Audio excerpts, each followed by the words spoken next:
तर या कार्यक्रमाचं अजून एक मोठं दुसरं वैचारिक पुष्प म्हणजे महाराजांची 10 वचनं.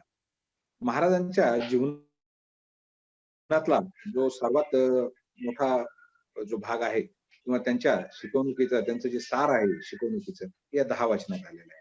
आणि ती महाराजांची इतकी अनमोल म्हणजे आणि जसे आपण म्हणतो एखादी गोष्ट बदलत नाही. एखादी गोष्ट अंतिम सत्य आहे, युनिव्हर्सल ट्रुथ आहे. त्या अर्थाने महाराजांची वचनं आहेत. आणि वेगवेगळ्या अँगलनी महाराजांनी ती दिलेली आहेत. 10 जी वचनं आहेत, ती त्या सर्व सार आहे म्हणजे गीतेचं सार, जसं आपण म्हणतो किंवा एखाद्या तत्वज्ञानाचं सार, तसं हे महाराजांनी जीवनाचं सार, भक्तीचं सार, ज्ञानाचं सार काही नका करू 10 वचनं जर वाचली किंवा ऐकली, तर त्यातून आपल्याला महाराज समजेल आणि आपला जीवन प्रवाह सुखकर होईल. तर अशा या प्रत्येक वचनावर बोलावं तितकं कमी आहे आणि अनेक वक्ते बोलले, तरी वचनाचं कोणी शेवटपर्यंत तळ गाठू शकला नाही. अनेक वक्ते बोलले, अनेक पुस्तकं झाली, अनेक लेख झाले, परंतु प्रत्येक वेळी याचा नवीन अर्थ समजतो. प्रत्येकाला वेगळा अर्थ भावतोय. तर या आपल्या पुण्यतिथी उत्सवातला हा एक महत्वाचा भाग आहे, की महाराजांची 10 वचनं काय? त्याच्यावर काय आहे? तर त्याच्यावर आपल्या रायगडचे प्राध्यापक डॉक्टर अमित शेष यांनी खूप म्हणजे चिंतन, मनन आणि संशोधन केलंय. आणि त्यांना भावलेली जी 10 वचनं आहेत आणि त्याचा जो अर्थ आहे, तो खरंच 5 मिनिटात किंवा एकेका वचनावर मी त्यांना विनंती केलेली आहे, की 1-1, 2-2 1-1 वचनावर आपण रोज बोला 5-10 मिनिटं. त्यानंतर वेळ मिळाला तर मी सुद्धा महाराजांची जी दर्शनं झालेली आहेत, महाराजांनी विविध रूपात भक्तांना जे दर्शन दिलेले, त्यावर काही आपल्याला अल्पसं माझ्याकडून सांगण्याचा प्रयत्न करणार आहे. परंतु अर्थात आज वेळेची मर्यादा आहे.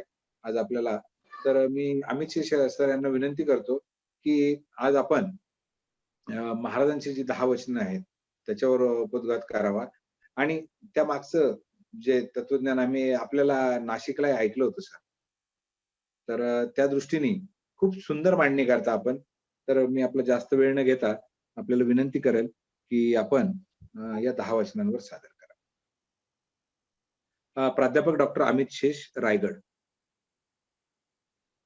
जयशंकर. सर्वप्रथम श्री शंकर महाराज आपल्या ओम जयशंकर प्रतिष्ठानचे संस्थापक काका या प्रतिष्ठानच्या सर्व पदाधिकाऱ्यांना नमस्कार. सर्व साधक भक्त बंधू भगिनींनी यांना सुद्धा नमस्कार. आज ह्या 74व्या समाधी सोहळ्यानिमित्त मला एकेका वचनांवर बोलाव्यास सांगण्यात आलेलं आहे आणि ही सेवेची संधी मला दिल्याबद्दल आपल्या सर्वांचे प्रतिष्ठानचे मनपूर्वक आभार. शंकर महाराजांच्या 10 वचनांपैकी पहिलं जे वचन आहे ते लेखणी माझ्या हातात.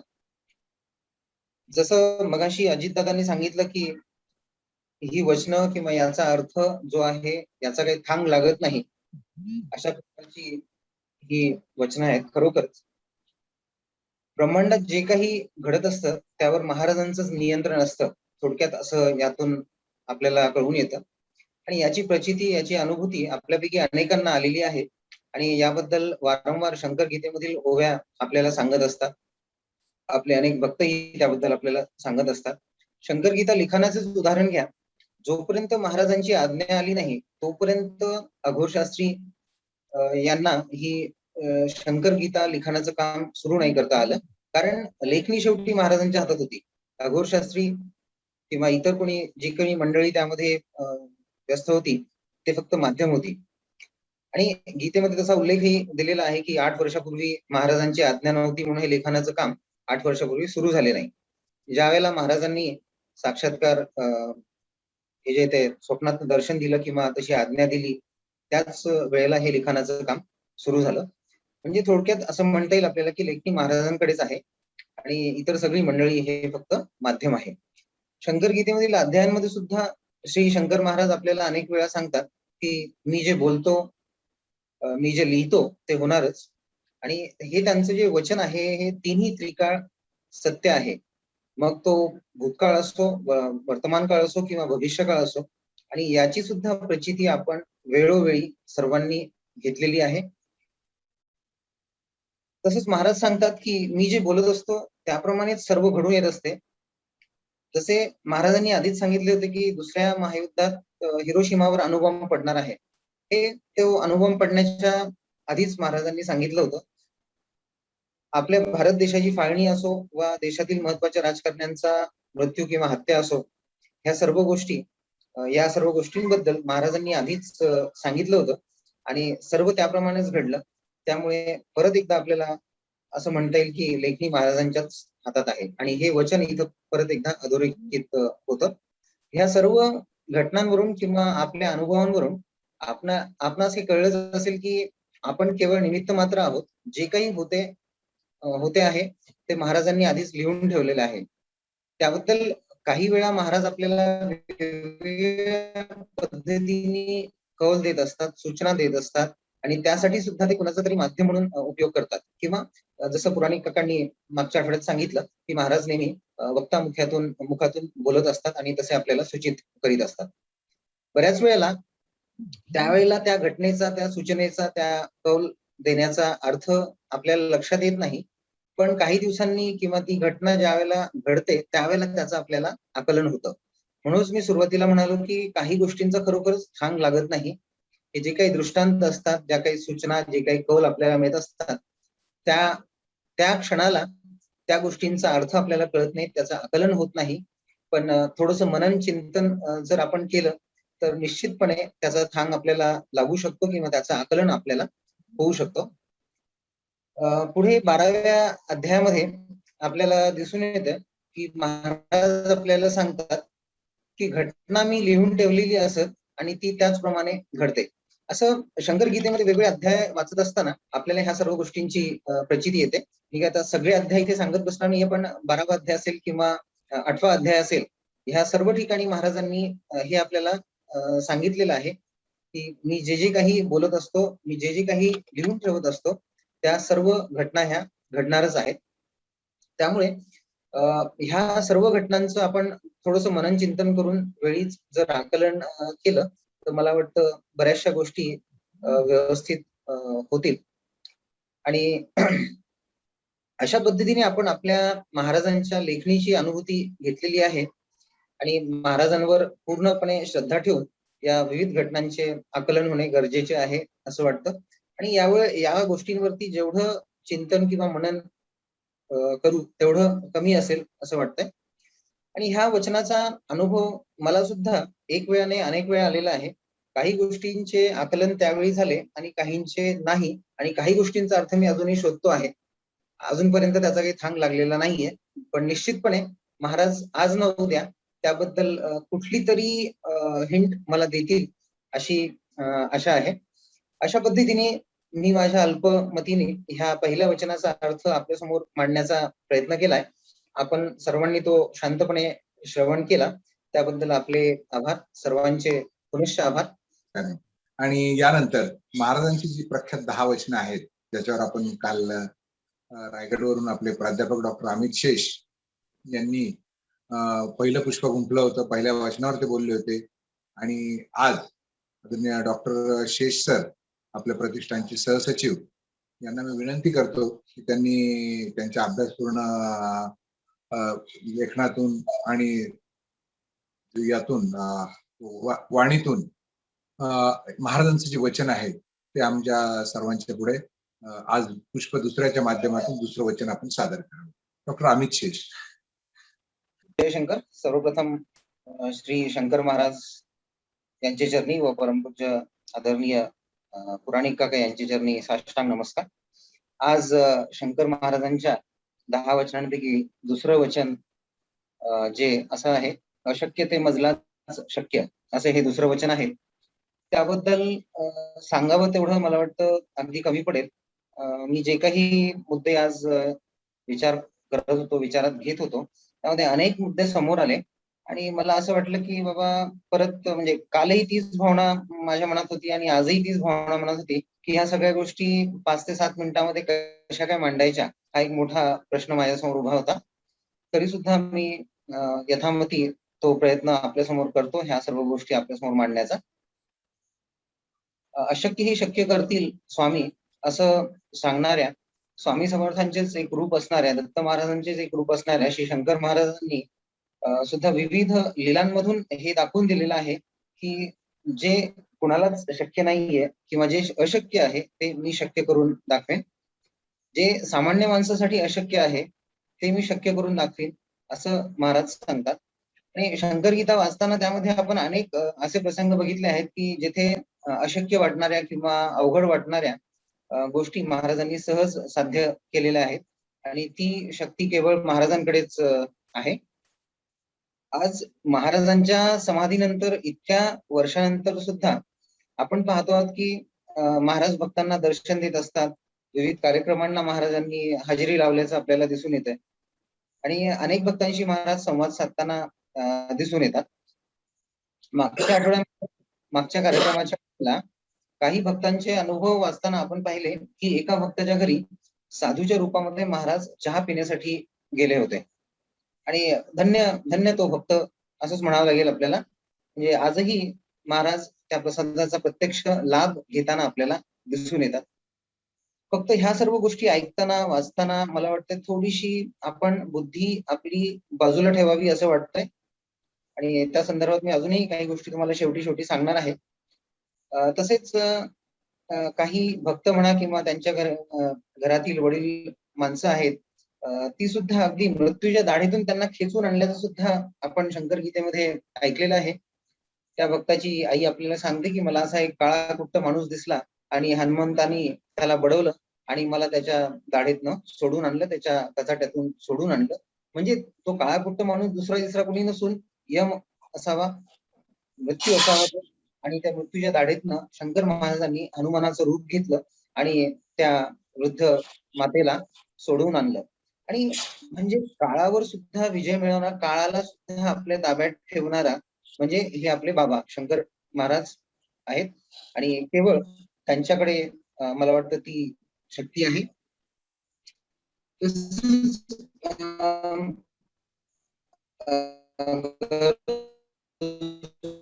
जो टांगेवाला जो होता त्याची सुद्धा गरज ओळखून महाराजांनी त्याला योग्य ती आहे, ही सर्व जी कृपा आहे बाहेरची आहे. त्यामुळं मी म्हणतो की बुद्धिवादी जे माणसं आहेत, बुद्धिजीवी जी माणसं आहेत, त्यांनी जास्त बुद्धी ह्या सर्व गोष्टींच्या मागे लावायची नाही. तसंच विद्वान पंडित जे महाराजांची चेष्टा करत होते, तिथे सुद्धा महाराजांनी एका लहान मुलीकडनं जी सागरगोटे खेळत होती त्या मुलीच्या मुखातून वेद त्या पंडितांना वधवायला त्या मुलीला सांगायला लावले आणि त्या पंडितांचं सुद्धा गर्भहरण केल्याचं आपल्याला सर्वांना ज्ञात आहे. अशा प्रकारे अनेक ज्या अशक्य गोष्टी आहेत त्या महाराजांनी सहजपणे शक्य करून दाखवलेल्या आहेत. अगदी राजाचा रंक करणं वा अगदी काही घरांमध्ये लहान मूल नसेल, अपत्य नसतील, अशाही जोडप्यांना, अशा लोकांना, अशा मातांना मूल देऊन त्यांनी त्यांच्या जीवनाचं सार्थक केल्याची अनेक अनेक उदाहरणं आहेत. आणि हे म्हणजे त्या मातांसाठी, त्या लोकांसाठी म्हणता येईल की खरोखर एक मोठं आश्चर्य म्हणता येईल की म्हणजे जिथं आपलं विज्ञान आणि आपलं शास्त्र किंवा वैद्यक शास्त्र या सर्वांनी हार मानलेली होती, अशा वेळेला ह्या अशा मातांना केवळ महाराजांच्या कृपेमुळेच हे सगळं सुख जे आहे ते लाभलेलं आहे. थोडक्यात सांगायचं म्हटलं तर पंगू लंघयते गिरी नूतन वाचालम करोती असे आहेत आपले बाबा, असे आहेत आपले महाराज, ज्यांची गाथा आपण कितीही गायली तरी मला वाटतं ती कमीच पडते. आणि महाराज नेहमीच आपल्या सच्च्या आणि खऱ्या भक्ताची अतिशय आत्मीयतेने काळजी घेताना दिसून येतात. अगदी विमानातून प्रवास करणाऱ्या त्या भक्ताला सुद्धा महाराजांनी अलगदपणे वाचवलं. अभ्यंकरांना सुद्धा युद्धावरती युद्धभूमीवर लढत असताना ज्या गोळ्या लागल्या होत्या त्याची सुद्धा त्यांना जाणीव होऊ दिली नाही. अशी अनेक उदाहरणे आपल्याला इथे देता येतील. आणि त्यामुळं हे जे महाराजांचं वचन आहे, अशक्य ते मजलाचं शक्य, हे अतिशय सार्थ ठरतं इथे. आणि शेवटी माझं हे संपवताना, माझे हे विचार संपवताना, जसं काल पुराणिक काकांनी आपल्याला मला आठवण करून दिली होती की ताहराबादचा एक अनुभव आपण इथे शेअर करावा. आणि तो अनुभव खरोखरच माझ्यासाठी एक आय ओपनर म्हणता येईल की डोळ्यात अंजन घालण्याचा जो प्रकार असतो किंवा डोळे उघडणं हा जो प्रकार असतो ना, त्याच पद्धतीचा तो अनुभव होता. मी थोडक्यात तो अनुभव आपल्या समोर मांडण्याचा प्रयत्न करतो. साधारणपणे वर्ष असेल 2016चं आणि अंतापूरला महाराजांचा प्रकट दिनाचा मोठा सोहळा होता आणि दिवसभर तो सोहळा तिथले विविध कार्यक्रम आटोपून आम्ही परतीच्या प्रवासाला निघालो होतो नाशिककडे. त्यावेळेला काका आणि आमच्या सोबत इतर जे पदाधिकारी होते त्यांनी सांगितलं की अनिताताई जोगड यांचा तिथे आश्रम आहे ताहाराबादला, आपण तिथे जाऊया आणि त्यांना संचार आलेला आहे. थोडीशी 2-4 पुस्तकं जास्त वाचलेली आहेत. खूप शहाणा समजत होतो स्वतःला, म्हणून सहज मनात विचार आला की नाही बाबा हे संचार वगैरे काय सगळं नाटक आहे, सगळं थोतांड आहे, असं काहीही नसतं. पण तरी सुद्धा महाराजांवरच्या भक्तीमुळे श्रद्धेमुळं तिथे गेलो मी. तिथे चहारूपी प्रसादाचा लाभ झाला त्यांच्या त्या दरबारामध्ये. आणि तिथे पाहिलं तर त्या ताई अनिताताई ज्या होत्या जोगडताई, त्या अगदी महाराजांचा जो पाय लांब करून बसलेला फोटो आहे आपल्याला सगळीकडे पाहायला मिळतो, तर अगदी त्याच पोज मध्ये त्या म्हणजे त्याच ह्याच्यात बसलेल्या होत्या त्या. त्यांच्या हातामध्ये सिगरेट होती, अधूनमधून त्या सिगरेट ओढत होत्या. आणि जेव्हा आम्ही प्रसाद घेतल्यानंतर काकांनी सांगितल्याप्रमाणे जेव्हा जवळ गेलो तिथे काकांनी माझा परिचय करून दिला. आणि परिचय करून दिल्यावर त्यांनी लगेचच विचारलं, आणि ती नजर आणि तो आवाज तो नक्कीच एका स्त्रीचा नव्हता. ती नजर म्हणजे महाराजांची नजर होती, ते डोळे महाराजांचे होते आणि तो आवाज सुद्धा वेगळा होता. आणि त्यांनी मला विचारलं, काय पाहिजे तुला सांग. मी माझ्या वेगळ्याच बौद्धिक अवस्थेमध्ये असल्यामुळे मी त्यांना म्हटलं की काही नाही बाबा, जे काही दिलं तुम्ही त्याच्यामध्ये मी समाधानी आहे, सुखी आहे, आणि असंच सुखी समाधानी मला ठेवा, बस मी एवढंच बोललो. पण त्यांनी मला लगेचच सांगितलं की नाही नाही, तू रामाच्या शोधात आहेस म्हणे, तुला राम हवा आहे. मी म्हटलं ते खरोखर आहे, कारण ते अगदी मनात ओळखलं त्यांनी. आणि दिवसातल्या 24 तासांपैकी बहुतांश वेळी मनामध्ये ओठांवरती रामाचं नाव असतं. मी सहज विचार करून गेलो की नाही बाबा, काही लोकांकडे अशी एक शक्ती असते की समोरच्याच्या मनातलं ओळखण्याची एक शक्ती असते, मनकवडे काही जण म्हणतो आपण त्यांना. तर कदाचित ही शक्ती त्या ताईंकडे असावी आणि त्यामुळे त्यांनी लगेचच माझ्या मनातलं ओळखलं असेल असं वाटलं. मग मी म्हणालो त्यांना की हो, मला हवाय. मग त्यांनी सांगितलं, जा, तुला राम दिला, या शब्दात मला त्यांनी सांगितलं. आणि मला नेमकं त्यावेळेला त्याचा आकलन झालं नाही. पण लगेच काही दिवसांनी मला एक पुत्ररूपी रत्न प्राप्त झालं आणि त्याचं नाव आज राघव ठेवलेलं आहे मी. ही घटना झाल्याच्या नंतर लगेचच अगदी अगदी 2 मिनिटात त्यांनी मला सांगितलं की म्हणजे असं पहा, कोड्याच्या रूपामध्ये ते बोलत होते महाराज त्यावेळेला, असे कोडे घालत होते मला वेगवेगळे. आणि त्यांनी लगेचच विचारलं, काय रे म्हणे, बायकोला खूप त्रास देतोस म्हणे तू, असं रागात बोलले मला ते. आणि मी म्हटलं नाही, म्हटलं महाराज, कधीच नाही, कधीच त्रास दिलेला नाहीये. आणि ती अगदी जगातल्या अनेक सुखी स्त्रियांपैकी एक सुखी स्त्री असेल म्हटलं ती. महाराज म्हणे नाही. तर त्यांनी मला एक प्रसंग त्याच क्षणी जशाला तसा वर्णन करून दाखवला. तो प्रसंग असा होता, थोडक्यात तुम्हाला प्रसंगही सांगतो, एकच प्रसंग सांगतो. मी संध्याकाळच्या वेळेला विद्यापीठातनं घरी परत आलो. आणि संध्याकाळी आल्यानंतर मला वाटलं की वर्तमानपत्र घ्यावं, वाचावं थोडा वेळ. म्हणून मी आल्यानंतर पूर्ण घरामध्ये वर्तमानपत्र शोधलं, पण मला कुठंच मिळालं नाही ते. म्हणून घरी माझी पत्नी आणि माझी मुलगी अशा दोघी जणी होत्या. म्हणून त्यांना विचारलं की बाबा, वर्तमानपत्र कुठे आहे. त्या दोघींनी पण माझ्यासोबत शोधलं ते, पण पूर्ण घरामध्ये हे वर्तमानपत्र कुठंच मिळालं नाही आम्हाला. आणि मग साहजिक आहे, मी पण अगदी त्रासिक भावनेने त्यांना विचारलं की बाबा, हे गेलं कुठं, वर्तमानपत्र घरातनं बाहेर गेलं तरी कसं, हा प्रश्न मी त्यांच्यासमोर उपस्थित केला. आणि नंतर मग तो विषय संपला तिथे. मी म्हटलं जाऊ दे, कुठेतरी ठेवला गेला असेल आणि मी विसरून गेलो तो. आणि हा प्रसंग केवळ आम्हा तिघांनाच माहिती, मला, माझ्या पत्नीला आणि माझ्या मुलीला ऋषीला, तिघांनाच माहिती होता. आणि हा तसा फार मोठा प्रसंग नव्हताच, त्यामुळे कुणाशी शेअर करण्याचं किंवा कुणाकडे बोलण्याचं काही विषयच नव्हता. पण हा प्रसंग जशाला तसा महाराजांनी माझ्या समोर चित्रित केला तिथे, जसं काही ते व्हिडिओ कॅमेरा लावून हे सगळं पाहत होते त्या क्षणात. आणि शेवटी त्यांनी मला सांगितलं, मी तिथेच होतो त्यावेळेला, असं ठासून मला सांगितलं, मी तिथेच होतो. त्याच्यानंतर सुद्धा आणखी 2 प्रसंग घरातले सांगितले आणि ते दोन्ही प्रसंगांच्या वर्णन करून झाल्यानंतर परत त्यांनी सांगितलं की मी तिथेच होतो आणि मी तुझ्यासोबत आहे, असं त्यांनी तिथे ठासून मला सांगितलं.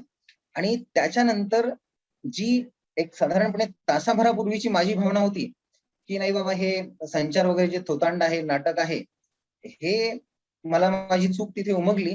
मी म्हटलं हे माझं जे विचार करणं जे होतं ते खरोखर चुकीचं होतं. कारण ह्या गोष्टी कुणालाच माहिती नसताना, ह्या तीनही गोष्टी कुणालाही माहिती नसताना त्या बाबांनी जशाला तसं वर्णन माझ्यासमोर ह्या गोष्टींचं केलं. त्याच्यानंतर मी खरोखर अगदी तिथे म्हणजे शरणागती पत्करली. ही जी बुद्धी आहे ही बाजूला ठेवली आणि 100% तिथं मी शरण गेलो आणि त्यानंतर स्वतःची बुद्धी ह्या गोष्टींमध्ये कधीही न लावण्याचं मी ठाम असा निश्चय त्या दिवशी केला आणि पूर्णपणे महाराजांना शरण गेलो. त्याच्या आधी सुद्धा श्रद्धा होतीच, पण एक छोटासा किंतु मनामध्ये होता, पण तोही त्या दिवशी दूर झाला आणि अशा पद्धतीने महाराजांची कृपा, त्यांचे आशीर्वाद लाभले आणि सगळं काही अगदी व्यवस्थितपणे चालू आहे. आणि अशा पद्धतीने आपण म्हणू शकतो की अगदी जे काही अशक्य आहे ते महाराजांना शक्य आहे. त्यांनी ते शक्य करून दाखवलेले आहे आणि वेळोवेळी त्याची प्रचिती आपणास दिलेली आहे. एवढं बोलून मी थांबतो आणि सर्वात शेवटी स्वतःला भाग्यवान समजतो की काकांच्या रूपात, पुराणिक काकांच्या रूपात त्यांच्या छत्रछायाखाली आपल्याला गेली अनेक वर्ष हे आपलं आयुष्य व्यतीत करायला मिळते. वेगवेगळ्या स्तरावरती सेवा द्यायला संधी मिळते. मग ते सामाजिक असो, धार्मिक असो किंवा आणखी कुठल्याही स्वरूपाची सेवा असो, हे सर्व काकांच्या मार्गदर्शनाखाली बाबाच करून घेत आहेत. त्याबद्दल पुनश्च एकदा सर्वांचे आभार आणि मला इथे बोलायला संधी दिली त्याबद्दल प्रतिष्ठानचे आणि आपल्या सर्वांचे मनपूर्वक आभार. जय शंकर, जय श्री गुरुदेव दत्त. मी डॉक्टर अमित शेष यांना विनंती करतो की त्यांनी आजचं जे 10वं वचन आहे, आजचं जे 3रं वचन आहे ते सादर करावं. डॉक्टर शेष. सर्वांना जय शंकर. श्री शंकर महाराज आणि पुराणिक काका यांच्या चरणी साष्टांग नमस्कार. सर्व भक्तांना जय Shankar. Man proposes, god disposes असं इंग्रजीत म्हटलं जातं आणि आपल्याला हे कल्पना आहे की 3रं वचन जे आहे आत्ताच दादांनी सांगितलं, इच्छा माझीच केवळ, असं हे 3रं वचन आहे 10 वचनांपैकी. त्यामध्ये आपल्या सर्वांना माहिती आहे की ब्रह्मांड महाराजांच्या हातात आहे. स्वतःच्या हातामध्ये त्यांनी ब्रह्मांड ठेवलेलं आहे आणि अशा ह्या महाराजांच्या, ह्या बाबांच्या इच्छेशिवाय मला वाटतं ह्या पृथ्वी तलावरचं एक पान सुद्धा इकडचं तिकडं होणार नाही. म्हणजेच त्यांनी एकदा सांगितलं की असं होणार म्हणजे ते होणार, त्यांनी सांगितलं नाही होणार तर ते नाही होणार. त्यामुळं त्यांच्या ठायी आपली दृढ अशी श्रद्धा असणे आवश्यक आहे आणि श्रद्धा आणि भक्ती जिथे जिथे आहे तिथे नक्कीच सर्व काही कुशल मंगल असणार, यात कुठलंही दुमत असायला नको.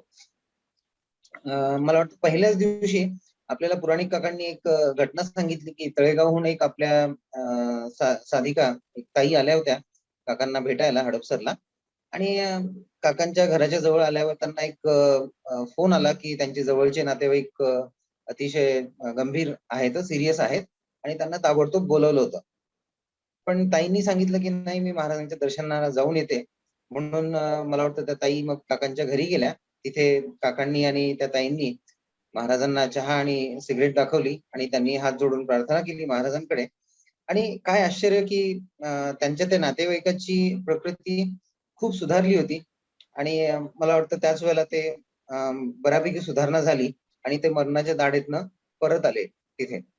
म्हणजे ही महाराजांची इच्छा होती की ती जी आजारी व्यक्ती होती ती बरी व्हावी आणि त्यामुळं जशी काकांनी आणि त्या ताईंनी प्रार्थना केली महाराजांकडे, महाराजांनी ती मान्य केली आणि त्या व्यक्तीच्या सर्व अडचणी दूर करून त्या व्यक्तीला जीवदान दिलं असं आपल्याला म्हणायला हरकत नाही. म्हणून बाबांच्या इच्छेशिवाय काहीच होणार नाही. मग आपण कितीही अट्टहास जरी केला ना तरी सुद्धा आपल्या हाती काही लागणार नाही. शेवटी निराशाच येणार आहे. जर विरोधासाठी जर विरोध आपण केला तर नक्कीच आपल्या हाती निराशा लागणार आहे. त्यामुळं श्रद्धा आणि भक्ती ह्या दोन्ही सहित आपण जर भक्ती केली, महाराजांकडे प्रार्थना केली तर नक्कीच आपण समाधानी राहू, सुखी राहू. आणि असंही होतं काही वेळेला केवळ विरोधासाठी विरोध करायचा म्हणून काही जण काहीतरी वेगळे करायचा प्रयत्न करत असतात. अशी पण काही मानसिकता असलेली लोक असतात पण त्यांचा हा प्रयत्न केविलवाणा ठरतो आणि कदाचित काही वेळेला ते सौम्य शिक्षेस पात्रही ठरतात. मग आपण जरी लाख आपण ठरवलं की मी हे करणार, मी ते करणार, परंतु त्यांची इच्छा असल्याशिवाय ते काहीच होणार नाही, एवढं निश्चित आहे. जसं महाराजांनी एका अध्यायामध्ये सांगितलेलं आहे की त्यांच्या काही भक्तांना गहिनीनाथांचं दर्शन घ्यायचं होतं, पण महाराजांची इच्छा काय होती की भक्तांनी गहिनीनाथांकडे जावं अशी त्यांची इच्छा नव्हती. महाराज म्हणाले, थांबा, मीच गहिनीनाथांना इकडे बोलावतो. आणि त्यांनी बोलल्याप्रमाणे मग गहिनीनाथांनाच त्यांनी तिथे बोलावलं आणि दुर्दैवाने काही बऱ्याच जणांची हे नाही, दर्शन जे ते त्यांना मिळालं नाही गहिनीनाथांचं, पण गहिनीनाथ तिथे येऊन गेले होते, नाथ तिथे येऊन गेले होते.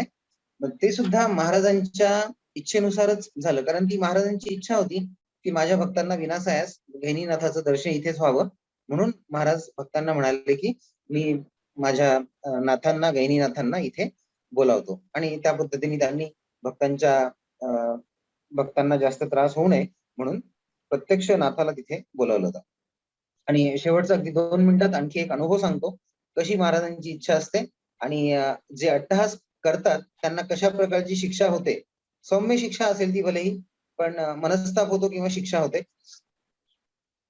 एक वेळेला आम्ही तिघे चांगले मित्र आहेत, हडपसरवरून पिंपरी चिंचवडला गेलो होतो. सोबत पुराणिक काका सुद्धा होते. 2-3 भक्तांना भेटून आम्ही परतीच्या प्रवासाला हडपसरला जावं असा विचार केला होता. पण पुराणिक काकांची इच्छा होती की आम्ही तिघांनी सुद्धा हडपसरला घरी यावं आधी. घरी येऊन मग तिथे चहा, फराळ, जेवण काय असेल ते करावं आणि थोडा वेळ गप्पा मारून मग आम्ही आमच्या परतीच्या प्रवासाला इकडे रायगडला यायला निघावं, अशी त्यांनी इच्छा व्यक्त केली. आणि त्यांनी आम्हाला खूप आग्रह केला, तिघांनी आम्हाला खूप आग्रह केला.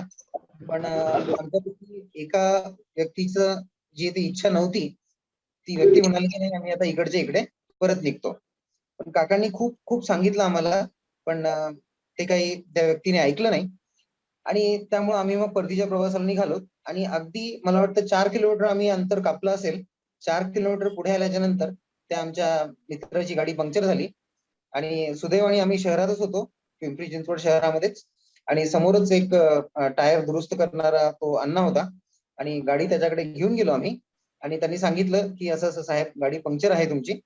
आणि त्यांनी लगेच ते टायर वगैरे काढलं. एक पंक्चर काढलं, 2 काढलं, 3 काढले. असे करत करत करत करत त्यांनी 14 ते 15 पंक्चर तिथे काढले. म्हणजे ह्यातनं मला सांगायचं एकच आहे की काकांसारखी व्यक्ती, त्यांच्या शब्दाचा मान आपण नाही राखला. काका म्हणजे प्रत्यक्ष शंकर महाराजच आहेत आपल्या सर्वांसाठी. म्हणून त्यांच्या शब्दाचा मान नाही राखला तर ती व्यक्ती सौम्य अशा शिक्षेस पात्र ठरली तिथे. आणि नंतर त्या व्यक्तीला खूप मनस्ताप झाला की त्या व्यक्तीला कळालं की काका का सांगत होते थांबा किंवा हडपसरला चला.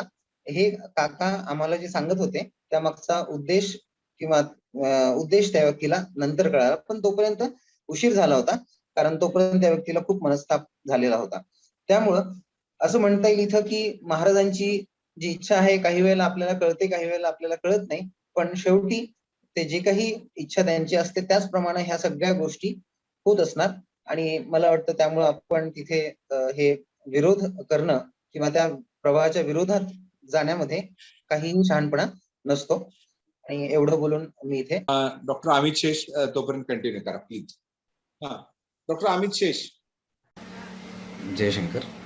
सर्वप्रथम श्री शंकर महाराज व परमपूज्य पुराणिक काका यांच्या चरणी साष्टांग नमस्कार.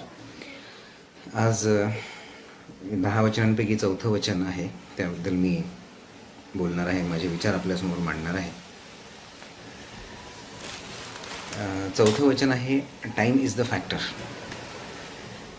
तसं पाहता वरवर दिसायला हे वचन खूप सोपं वाटतं, पण त्याच्यामध्ये खूप खोल असा किंवा गूढ असा अर्थ आहे असं म्हणता येईल आपल्याला.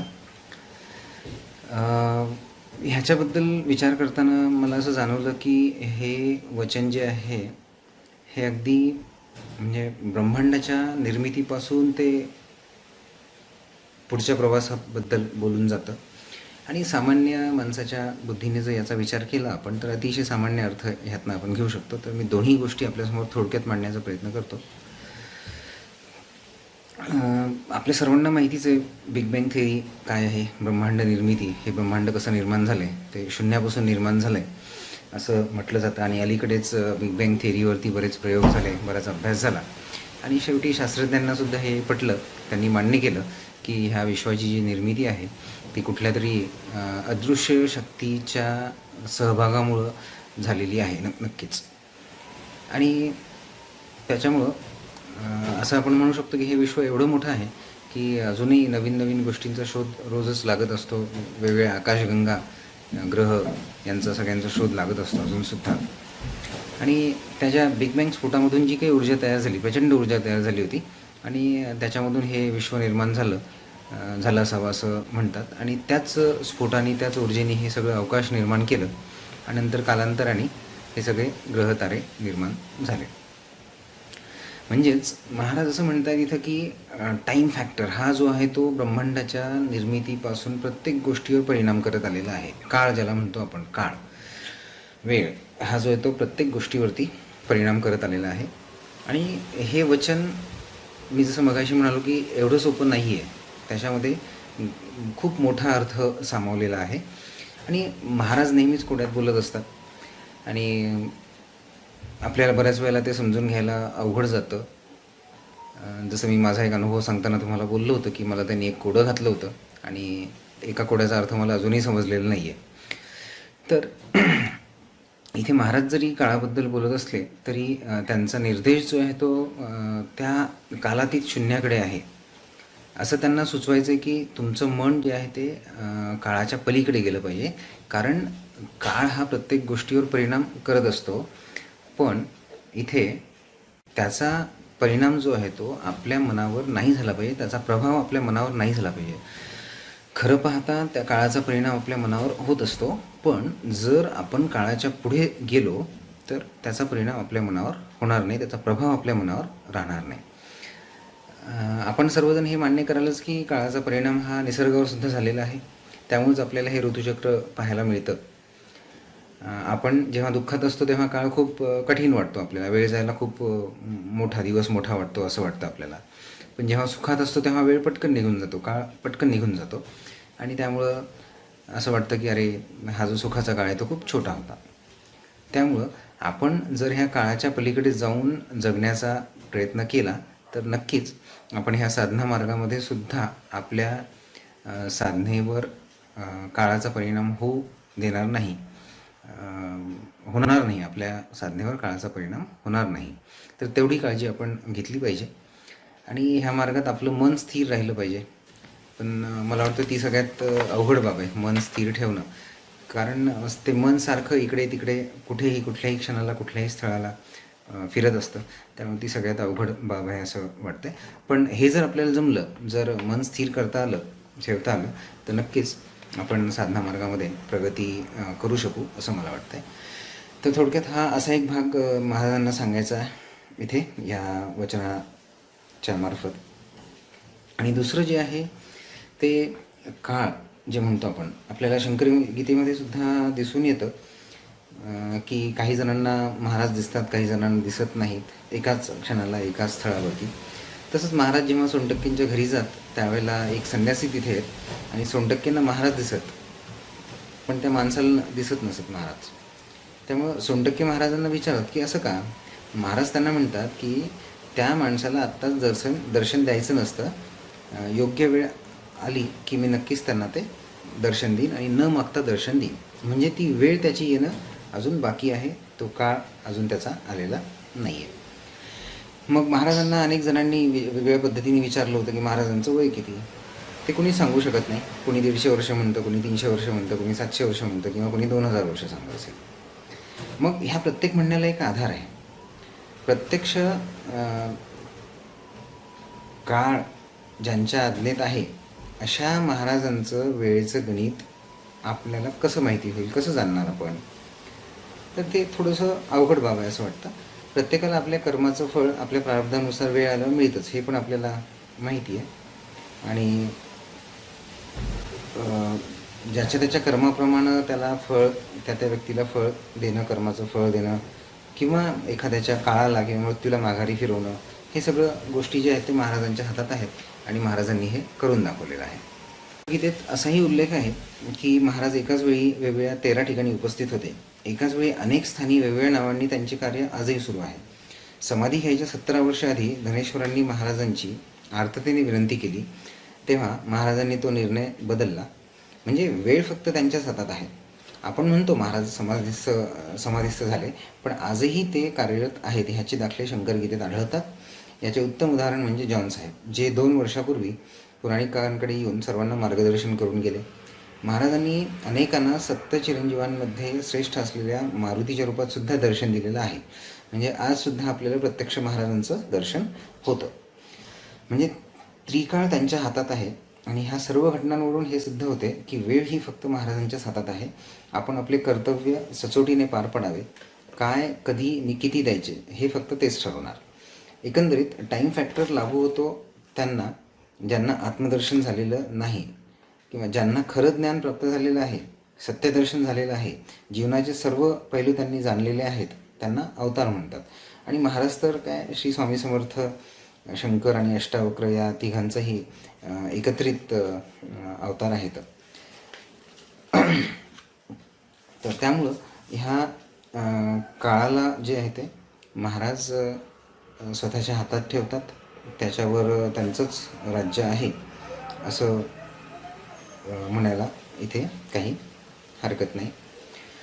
तर एकंदरीत सोप्या भाषेतही मी ह्या वचनाचा अर्थ सांगण्याचा इथे प्रयत्न केला. आणि थोडासा गूढ अर्थ आहे जो मी तुम्हाला थोडंसं विज्ञानाकडे घेऊन गेलो, बिग बँग थिअरी किंवा ब्रह्मांडाच्या निर्मिती तिकडेही घेऊन गेलो.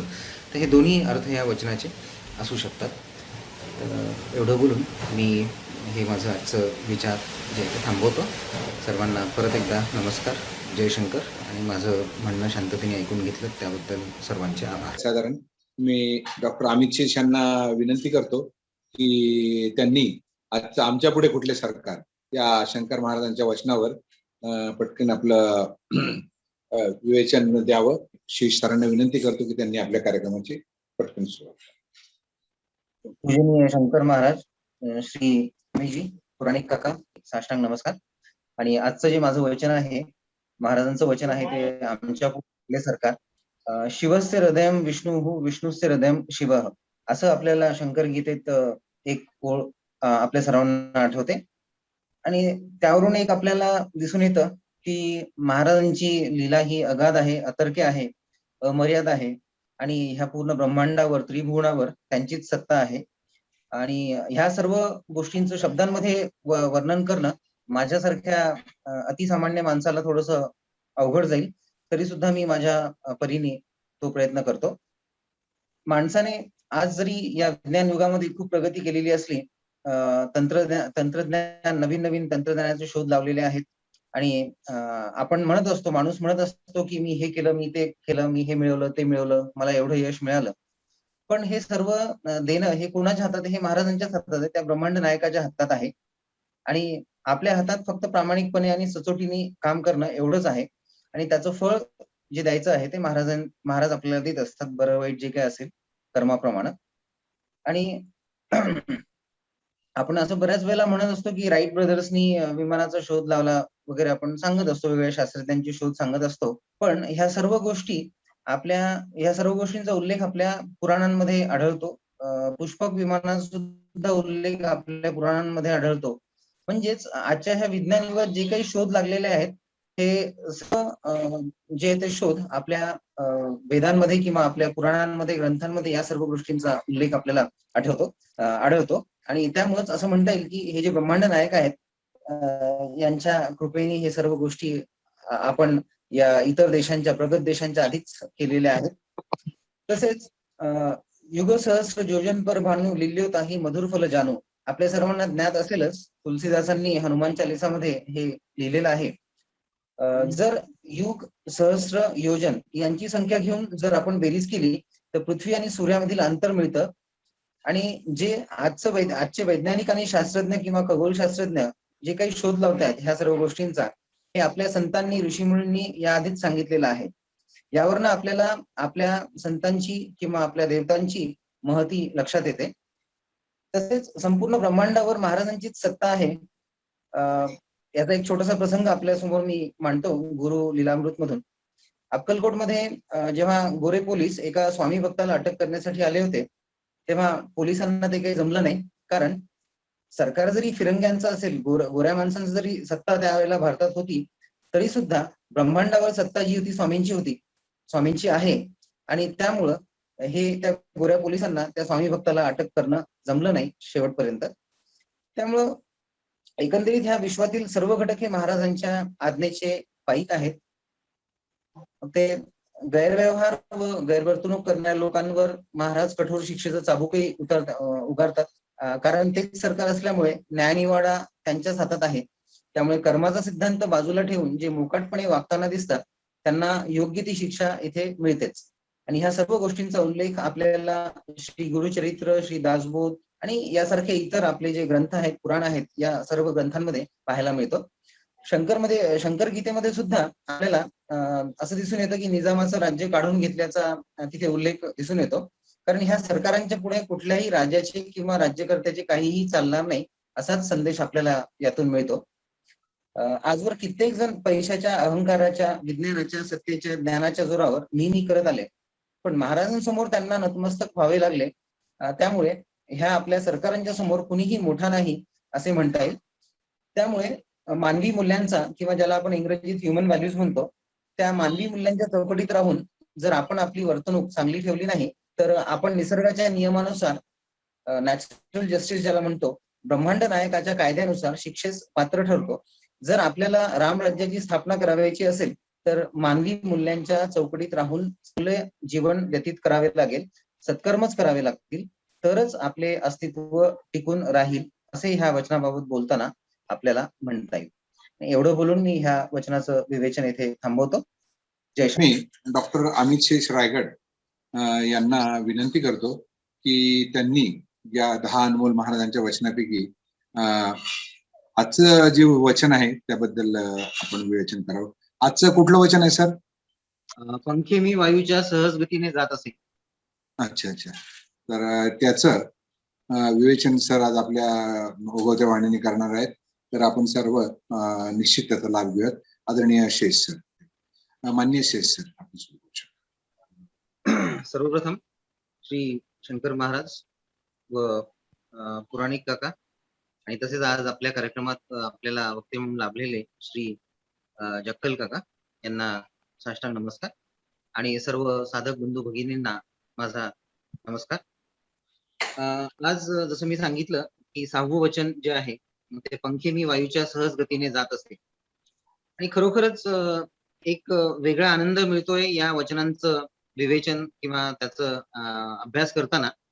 आणि जसं आपण नेहमी म्हणत असतो की शंकर महाराज नेहमी कोड्यात बोलत असतात, त्यांच्या प्रत्येक वाक्यामध्ये काहीतरी गूढ अर्थ असतो.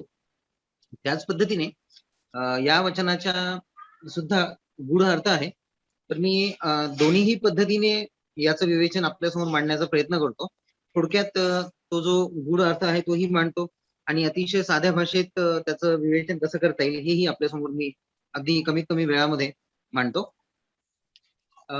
इथे पंख, वायू आणि गती हे सगळे शब्द एकत्र आल्यानंतर असं लक्षात येतं की पंख जो असतो त्याचं पक्षी जो असतो, पक्षाचा पंख आणि पीस ही 2 मुख्य अंग आहेत ज्यावेळेला पक्षी आकाशात उडत असतो. आणि आपण म्हणतो की असं दिसून येतं आपल्याला की पीस जेव्हा उडत असतो त्यावेळेला त्या पिसावरती पक्षाचं कुठलंही नियंत्रण नसतं, पण पंखावर त्या पक्षाचं पूर्णपणे नियंत्रण असतं. म्हणजे पीस जेव्हा उडत असतो हवेमध्ये त्यावेळेला तो कुठे जाणार आहे, त्याची दिशा, त्याचा वेग यावरती कुणाचं त्या पक्षाचं कंट्रोल राहू शकत नाही, नियंत्रण राहू शकत नाही. पण पंख जे आहेत त्याच्यावरती त्या पक्षाचं पूर्णपणे नियंत्रण असतं. मग तो भलेही पक्षी हवेच्या बाजूने किंवा हवेच्या विरुद्ध दिशेने उडत असेल त्याचं पंखांवरती नियंत्रण राहतं. पण हवेच्या विरुद्ध दिशेने जर तो उडत असेल तर त्या वेळी त्याला जास्त शक्ती तिथे वापरावी लागते, जास्त ऊर्जा वापरावी लागते. आणि असंही आपण पाहिलंय की काही पक्षी आकाशात उडताना फार कमी वेळेला पंख त्यांचे हलवत असतात. म्हणजे फार फार काळ पंख न हलवता सुद्धा ते हवेमध्ये उडू शकतात. असे सुद्धा काही पक्षी आपण नेहमी आकाशामध्ये पाहत असतो. मग इथे महाराजांना असं सांगायचं आहे की आपण आपल्या जीवनावर नियंत्रण ठेवण्याचा प्रयत्न करत असतो. जसं पक्षी वायूच्या गतीनुसार, हवेच्या वाऱ्याच्या गतीनुसार सहज उडतो, तसं अस्तित्वाच्या मर्जीनुसार आपण अगदी असं सहज जीवन जगायला हवं, ते जीवन जगायला शिकायला हवं, असं आपल्याला इथून या वचनाद्वारे महाराज सांगत असतात. कारण पक्षी जो आहे तो वायूच्या सहज गतीने विहार करीत असतो, आकाशामध्ये विहार करीत असतो. अगदी त्याच पद्धतीने आपण आपलं जीवन जे आहे ते अतिशय सहज पद्धतीने जगावं. त्यानंतर आता ते हवेमध्ये उडताना वायूच्या दिशेने उडायचं का त्याच्या विरुद्ध दिशेने उडायचं, हे त्या पक्षाची मर्जी आहे. शेवटी तो पक्षी ठरवणार, कारण त्याला पंख असल्यामुळे तो ठरवू शकतो तसं. मग इथे आपल्या प्रत्यक्ष जीवनामध्ये सुद्धा आपल्याला परमात्मा आपल्या सोबत असतो, आपला ईश्वर, आपले बाबा आपल्या सोबत असतात आणि त्या कामी ते आपल्याला कायम मदत करत असतात. आता एखाद्याने ठरवलं की मला रामासारखं जगायचंय, मला चांगलं आयुष्य जगायचंय, म्हणजे काय पाप न करता पुण्यकर्म मला करायचे, तर नक्कीच त्यामध्ये आपल्याला आपले महाराज, ह्या विश्वाचे निर्माते, ब्रह्मांड नायक किंवा तुमचे कुळदेवता, देवी जे काही असेल ते नक्कीच आपल्याला मदत करत असतात. या कामामध्ये चांगलं काम आपण करतोय तर नक्कीच तिथं आपल्याला त्यांची मदत होते. आणि हा एक थोडासा गूढ अर्थ या वचनाचा असू शकतो.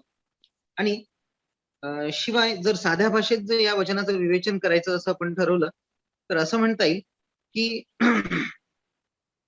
महाराज वायूच्या गतीने एका ठिकाणाहून दुसरीकडे किंवा एका स्थानाहून दुसऱ्या स्थानावर जाताना आपल्याला दिसत असतात.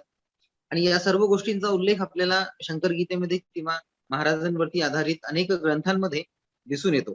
आणि आज सुद्धा महाराज एका ठिकाणाहून दुसऱ्या ठिकाणी आपल्याला जाताना दिसतात, किंवा एकाच वेळेला अनेक ठिकाणी सुद्धा गेलेले दिसतात. ज्या वेळेला प्रधानांचा भाऊ मृत्यूच्या दाढेत होता, त्यावेळेला महाराजांचा धावा करताच महाराज तिथे लगेच हजर झाले. आणि तसंच अभ्यंकरांच्या बाबतीत सुद्धा जेव्हा ते सीमेवर युद्ध करीत होते, त्यांनी महाराजांचं स्मरण केलं आणि महाराज तिथे प्रकटले आणि अभ्यंकरांवरती ज्या गोळ्यांचे वार जे सोसले होते ते त्यांनी स्वतःवरती घेतले. म्हणजे वायू वेगाने त्यांची एका स्थानाहून दुसऱ्या स्थानावर जाण्याची जी शक्ती होती, ती त्याचा उल्लेख इथे आपल्याला करता येतो. त्याच्यानंतर समाधीनंतर सुद्धा जपानहून एक भक्त इकडे आपल्याकडे आला होता पुण्यामध्ये, आणि पुण्यतिथी सोहळा बघून त्यांनी जे काही प्रश्न तिथे उपस्थित केले त्यावरनं सुद्धा आपल्याला दिसून येतं की महाराज इथे सुद्धा आहेत आणि परदेशात सुद्धा आहेत, त्या ठिकाणी सुद्धा आहेत. तसंच बाबूराव रुद्रांना सुद्धा त्यांनी पृथ्वी प्रदक्षिणा करून आणल्याचं सुद्धा आपल्याला सर्वांना ज्ञात आहे. म्हणजे इथे एकाच ठिकाणी एकाच वेळेला अनेक ठिकाणी राहण्याची जी महाराजांची शक्ती आहे ती आपल्याला दिसून येते. आणखी एक महत्वाची गोष्ट इथे उदाहरणादाखल सांगायला हरकत नाही. डॉक्टर भोई जेव्हा अमरनाथ यात्रेला जात होते, त्यावेळेला त्यांच्या घोड्याचा पाय घसरून खोल दरीत ते पडणार होते, आणि त्याच वेळी त्यांनी महाराजांचा धावा केला आणि महाराज लगेचच तिथे जाऊन महाराजांनी त्यांना वाचवलेलं आपल्याला सर्वांना ज्ञात आहे. आणि तसेच महाराज जरी त्या क्षणाला पुण्यामध्ये एका भक्ताच्या घरी होते, तरी सुद्धा त्यांनी जनार्दन बुवांच्या अंतिम क्षणी त्यांना निरोप देण्यासाठी तिथे महाराज गेलेले होते. आणि ते 4 दिवस महाराज अगदी असं निश्चल अवस्थेमध्ये होते त्या भक्ताच्या घरी, कारण त्यांना जनार्दन बुवांना एकंदरीत आपण इथे असं की महाराजांनी अनेकांना वायुपुत्र म्हणजे हनुमंत याची आहे. आणि त्यामुळेच आपण असं म्हणू कुठेतरी अतिशय जवळचा संबंध आहे की मी प्रत्यक्ष वायुपुत्र आहे. आणि महाराजांना अशक्य असं काहीच नाहीये. अनेक वेळी ते एकाच वेळी अनेक रूप धारण करू शकतात. एकाच वेळी अनेक ठिकाणी प्रकटही होऊ शकतात आणि वायूच्या गतीने जाऊन भक्तांची इच्छा सुद्धा त्यांनी पूर्ण केलेली आहे आणि आजही ते करत असतात. म्हणून शेवटी त्यांना ह्या वचनाच्या मार्फत इथे सांगायचं आहे की मी वायूचे पंख करून सहज भ्रमण करू शकतो आणि वायूच्या गतीने जाणारे काय असू शकते तर ते आपले अंतर्मन. मग शेवटी त्यांना ह्या वचनातनं आपल्याला सांगावेच असेल की तुम्ही तुमच्या अंतर्मनात डोकावून बघा, तिथं मीच आहे. म्हणजे थोडक्यात तुम्ही स्वतःला जाणून घ्या आणि तुम्ही जर स्वतःला जाणलं तर नक्कीच तुम्ही मला सुद्धा जाणाल. अशा पद्धतीने इथून त्या वचनाच्या मार्फत आपल्याला महाराज ही सर्व शिकवण इथे देत आहेत. तर अशा पद्धतीने ह्या आजच्या 6व्या वचनाचं विवेचन मी इथे संपवतो. सर्वांना नमस्कार. जय शंकर. ते आहे महाराजांची 10 वचनं. त्यावर आपण आता अमित शेष डॉक्टर यांना मी विनंती करतो की ते जर उपलब्ध असतील तर कृपया त्या 10 मिनिटात आपली राहिलेली महाराजांची जी 4 वचनं आहेत, 3 दिवसापासून आपल्याला वेळ देऊनही आम्हाला देता आलं नाही, त्याबद्दल थोडीशी खंत वाटते. परंतु आज थोडासा जरी लांबला असला तरी हा विषय आपल्याला घ्यायचा आहे आणि महाराजांची तेवढी ती वचनं आपल्याला पूर्ण करायची. तर डॉक्टर अमित शेष.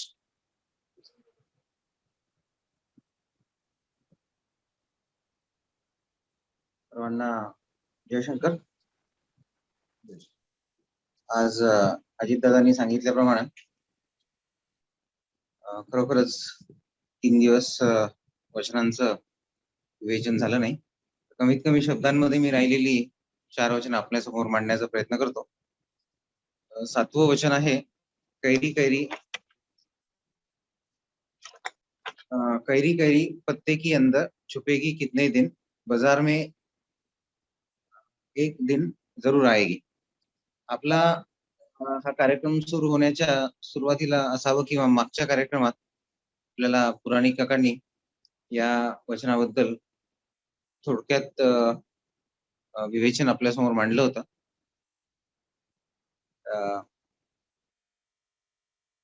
ह्या वचनात नेहमीप्रमाणे महाराजांनी गूढ असं ज्ञान आपल्यासमोर मांडलेलं आहे आणि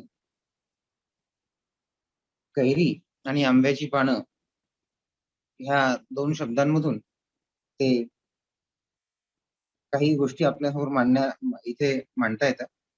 जसं आंब्याच्या झाडावर कैरी आपल्याला सहजासहजी दिसत नाही, निरखून बघावं लागतं किंवा काही वेळेला ती दिसतच नाही, ओळखू येत नाही. ती असते तिथे पण ओळखू येत नाही. ते ओळखायला कठीण जाते आणि त्यामुळं असं म्हटलेलं की कैरी कैरी पत्ते की अंदर छुपेगी कितने दिन.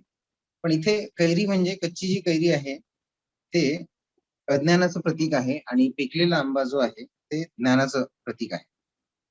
म्हणजेच जोपर्यंत तुमच्याकडे ज्ञान येत नाही तोपर्यंत तुमचा सुगंध पसरत नाही. जसं पिकलेला आंबा त्याचा सुगंध सगळीकडे पसरतो, लोकांना लक्षात येतं की इथे पिकलेला आंबा आहे. तसंच ज्ञानी माणसाचं असतं आणि जो ज्ञानी माणूस असतो पिकलेल्या आंब्यासारखाच त्याचा ज्ञानरूपी सुगंध जो आहे तो सगळीकडे पसरतो किंवा तो पसरविण्यास तो पात्र ठरतो. आणि म्हणूनच आंबा पिकल्याच्या नंतर तो बागायतदार किंवा शेतकरी असेल तो ते विकण्यासाठी बाजारात आणतो. म्हणून पुढे असं म्हटलेलं आहे की एक दिन बाजार में एक दिन जरूर आएगी, बाजार में एक दिन जरूर आएगी.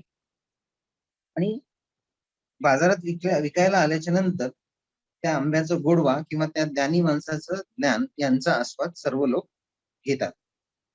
आणि त्यामुळे महाराज इथे हे वचन अशा पद्धतीने आपल्या समोर मांडतात. त्याच्यानंतर 8वं वचन जे आहे, मी वेळेच्या अभावी ह्या सगळ्या गोष्टी थोडक्यात मांडतो आहे. 8वं वचन दीप जले पहले फिर जले परवाना, पहले जलना सीख ले फिर दूसरे को जलाना. असं हे 8वं वचन आहे. दिव्याला जर प्रकाश द्यायचा असेल तर त्याला स्वतःला जळावं लागतं आधी आणि सुगंध द्यायचा असेल तर चंदनाला आधी स्वतः शिजावं लागतं. म्हणजे हे जे काही सर्व संत आहेत, महान लोक आहेत, त्यांनी खूप त्रास सहन केल्याच्या नंतर ते ह्या स्थानी पोहोचलेले आहेत आज. म्हणजे एका दृष्टीने हे वचन आपल्याला गुरु महिमेबद्दल सुद्धा सांगताय. गुरु म्हणा किंवा सद्गुरु आपल्या शिष्यासाठी खूप काही करत असतात. त्यांना विविध यातना सहन कराव्या लागतात आपल्या शिष्यांसाठी आणि हे सगळं करून ते त्या स्थानी पोहोचलेले असतात आणि त्यामुळं त्या शिष्यांसाठी ते प्रत्यक्ष ईश्वरच असतात. आणि बऱ्याच वेळेला आपण आपल्या गुरूंकडे हात जोडून काहीतरी मागणं मागत असतो. त्यावेळेला ते गुरु तात्काळ आपल्या मदतीला येतात आणि ते जे काही मागणं आहे ते पूर्ण करतात, भक्ताची इच्छा पूर्ण करतात आणि त्याचं जे काही संकट आहे ते स्वतःवर घेतात. कारण ते सहन करण्याची शक्ती त्यांच्याकडे आहे. त्यामुळं ते संकट स्वतःवर घेऊन आपल्या शिष्याला सुखी ठेवण्याचा प्रयत्न करतात. तसंच आपल्या माता-पित्यांचंही असतं. म्हणजे थोडक्यात गुरुचा महिमा सांगताना किंवा मातृ-पितृ देवो भव म्हणताना हे वचन, हे शब्द बोलताना आजचं हे जे 8वं वचन आहे हे नक्कीच सार्थ ठरतं असं म्हणायला हरकत नाही. त्याच्यानंतर 9वं जे वचन आहे ते आहे रंग जाने रंगारी भडवा क्या जाने पिंजारी. परत एकदा जे आपण नेहमी म्हणतो की महाराज गूढ भाषेमध्ये बोलत असतात किंवा काही ज्ञान आपल्या समोर मांडत असतात. तर त्याच पद्धतीने इथे सुद्धा रंगारी आणि पिंजारी असे 2 व्यावसायिक किंवा 2 व्यक्ती त्यांनी आपल्या समोर मांडलेले आहेत आणि ह्यांचा उल्लेख करून महाराज इथे मानवी जीवनातील महत्वाची तत्वे आपल्या समोर मांडतात. पण आपल्याला रंगारी जर व्हायचं असेल तर संवेदनशीलता हा गुण आपल्या अंगी असणं गरजेचं आहे. जीवनाच्या विविध रंगांशी एकरूप व्हावं लागेल आपल्याला त्या रंगारीसारखं. रंगारी म्हणजे रंग देणारा आणि जीवनाचे आपले विविध रंग जे आहेत त्याच्याशी आपल्याला एकरूप व्हावं लागेल आणि तसं जर झालो आपण एकरूप तरच आपल्याला जीवनाचा खरा आनंद घेता येईल किंवा खरा आस्वाद घेता येईल. आपल्या आयुष्यात किंवा ह्या निसर्गामध्ये अनेक सुंदर गोष्टी आहेत. जसं फुलं, पानं, झाड, डोंगर, दऱ्या, तारे, आकाश, चंद्र, पशु पक्षी, विविध सुगंध इत्यादी बऱ्याचशा गोष्टी आहेत की ज्या सुंदर आहेत, छान आहेत. आणि आपल्या मनातील सर्व विचार म्हणा किंवा ताणतणाव बाजूला ठेवून जर ह्या सर्व गोष्टींचा आपल्याला आनंद घेता आला, अनुभव घेता आला, ह्या सुंदर निसर्गाचा जर आनंद घेता आला तर नक्कीच आपलं आयुष्य अधिक खुलत जाईल आणि त्यामुळं हे रंगाऱ्याचं जे जगणं आहे हे चांगलं वाटतं आणि त्यामुळं इथे असं आपल्याला म्हणता येईल की रंगाऱ्यासारखं जगावं तर पिंजाऱ्यासारखं नको. पिंजारी म्हणजे काय नेमका? जो गादी तयार करतो, उशी गादी, त्या कपड्यामध्ये कापूस पिंजून दाबून दाबून त्यामध्ये भरतो आणि शेवटी ती गादी किंवा उशी जी काही असेल ते तयार करतो. म्हणजे काय की पिंजारी म्हणजे महाराज इथे केवळ पिंजारी नाही तर पंडित किंवा ज्ञानी माणसाला ते पिंजारी म्हणतायत इथे. आणि जसं ज्ञानी माणूस आपलं ज्ञान पाजळत असतो, ज्ञानी माणूस जसं ज्ञान पाजळत असतो तसंच हा पिंजारी गादीमध्ये कापूस दाबून दाबून भरत असतो. म्हणजे जसा ज्ञानी माणूस आपला ज्ञानामुळे त्याला जो अहंकार आलेला असतो तो आपल्यात भरत असतो, अहंकार आपल्यामध्ये भरत असतो. त्यामुळे त्याच्या डोळ्यावर जी येते ती अहंकाराची झापड असते, अज्ञान किंवा अहंकाराची झापड असते त्याच्या मनावर आणि म्हणून त्याला त्या सौंदर्याचा आनंद घेता येत नाही. तो रंगारी जो काही आनंद घेतोय त्या सगळ्या गोष्टींचा आनंद या पिंजाऱ्याला घेता येत नाही किंवा ह्या अहंकारी माणसाला घेता येत नाही. म्हणून त्याच्या आयुष्यामध्ये जिवंतपणा नसतो आणि त्याला ह्या निसर्गाच्या सुंदर रंगाशी एकरूप होण्याचा सुद्धा आनंद मिळत नाही. तर अशा पद्धतीने त्यांनी महाराजांनी इथे ह्या 2 रंगारी आणि पिंजारी असे 2 जे व्यावसायिक इथे मांडलेत आणि सोबतच ते असंही म्हणतात की त्यामुळे त्या पिंजाऱ्याला जे आहे ते अहंकार असल्यामुळे डोळ्यावरती अहंकार किंवा अज्ञानाची झापड असल्यामुळं ईश्वराशी एकरूप होता येत नाही, ईश्वराशी एकरूप होता येत नाही. त्यामुळं जर आपल्याला महाराजांशी एकरूप व्हायचं असेल तर ही झापड किंवा हा अहंकार जो आहे तो बाजूला ठेवावा लागेल आणि तरच मला वाटतं की आपण ईश्वराशी एकरूप होऊ शकतो. हे होतं आपलं 9वं वचन, त्याचं थोडक्यात विवेचन. आणि अगदी कमीत कमी शब्दांमध्ये शेवटचं वचन जे 10वं वचन आहे ते मी आपल्या समोर मांडतो वेळेचं भान ठेवून. जिसका बंदर वो ही नचाए, जिसका बंदर वो ही नचाए. त्यामध्ये आपल्याला असं म्हणता येईल की आजकाल जे काही आपण काम करत असतो त्यामध्ये ती काम करत असताना आपल्याला आजूबाजूला बरीच लोक असतात, बरीच लोक त्यांची त्यांची मतं आपल्यासमोर मांडत असतात. मग त्याच्यामुळं आपण गोंधळून न जाता ऐकावे जनाचे आणि करावे मनाचे असे आपल्याला संतांनी सांगितलेलं आहे.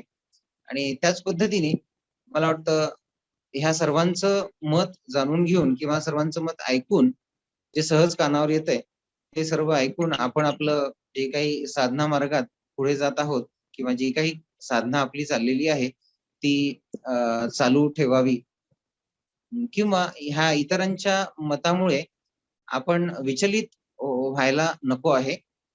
तर फक्त ऐकणं गरजेचं आहे. या सगळ्यांचं मत ऐकणं गरजेचं आहे. त्यामुळं ते ऐकून घ्यायचं आणि कुठल्याही प्रकारे आपल्या साधना मार्गामध्ये विचलित न होता पुढे आपल्या प्रगतीच्या दिशेने आपण हा प्रवास चालू ठेवणं हे अतिशय महत्वाचं आहे. तर मला वाटतं ह्या शेवटच्या वचनातनं महाराज आपल्याला आपल्या साधना मार्गातील प्रगतीबद्दल सुचवतायत आणि कुठल्याही प्रकारे आपण डिस्टर्ब न होता किंवा विचलित न होता ही प्रगती आपण अशीच चालू ठेवावी. तर अशा पद्धतीने ही 10 वचनं आपण आज इथे पूर्ण करतो आहोत. आणि मला एक एक अर्धा किंवा 1 मिनिट घेतो फक्त मी अजित दादा. नक्की तर नक्की. ह्या काही दिवसांमध्ये जे काही 9 दिवस, आज 9वा दिवस आहे. तर नक्कीच एक खूप चांगला अनुभव आलाय. यातून ही वचनं वाचताना किंवा त्याच्याबद्दल विचार किंवा चिंतन किंवा मनन करताना बऱ्याचशा नवीन गोष्टी त्यातून कळाल्या. कारण मागच्या वर्षी मला वाटतं 1.5-2 वर्षापूर्वी असंच या वचनांवरती लिखाण मी केलेलं होतं. त्यावेळेला काही गोष्टी समजल्या होत्या. आज परत नवीन काही गोष्टी समोर आलेल्या आहेत असं मला जाणवतं इथे. आणि कदाचित पुढच्या वेळेला जेव्हा केव्हा अशी संधी मिळेल त्यावेळेला आणखी काहीतरी नवीन गोष्ट किंवा नवीन काहीतरी कळालेलं असेल असं वाटतंय. काल जसं मागच्या वेळेला पुराणिक काकांनी जसं सांगितलं होतं की मी जे काही हे विवेचन करतोय किंवा जो काही अर्थ सांगतोय तो एकच अर्थ आहे असं नाहीये. कारण ह्यातून अनेक अर्थ समोर येऊ शकतात. कारण हा जो गूढवाद आहे, महाराज जे काही गूढ भाषेमध्ये आपल्या समोर ह्या गोष्टी सगळ्या मांडत असतात. कोड्यांमध्ये वेगवेगळ्या गोष्टी मांडत असतात. तर या सर्व गोष्टींचा अर्थ अगदी वेगळ्या पद्धतीने घेता येऊ शकतो किंवा या सगळ्या वचनांचा अर्थ हा वेगवेगळ्या पद्धतीने आपल्याला सांगता येऊ शकतो. त्याचं जे आकलन आहे किंवा विवेचन आहे हे वेगळ्या पद्धतीने होऊ शकतं. तर माझ्या बुद्धीप्रमाणे हे सर्व वचनं किंवा त्याचं विवेचन हे आपल्या समोर मी मांडण्याचा प्रयत्न केलाय. आणि त्यासाठी आदरणीय पूजनीय पुराणिक काका, अजित दादा आणि प्रतिष्ठानचे सर्व पदाधिकारी या सर्वांचं मी मनःपूर्वक आभार मानतो. कारण यामुळे नक्कीच माझ्या ज्ञानामध्ये भर पडलेली आहे आणि त्यामुळे मी सर्वांचे आभार मानतो आणि आपण सर्व भक्त यांचा सुद्धा मी आभार मानतो. धन्यवाद. जय शंकर.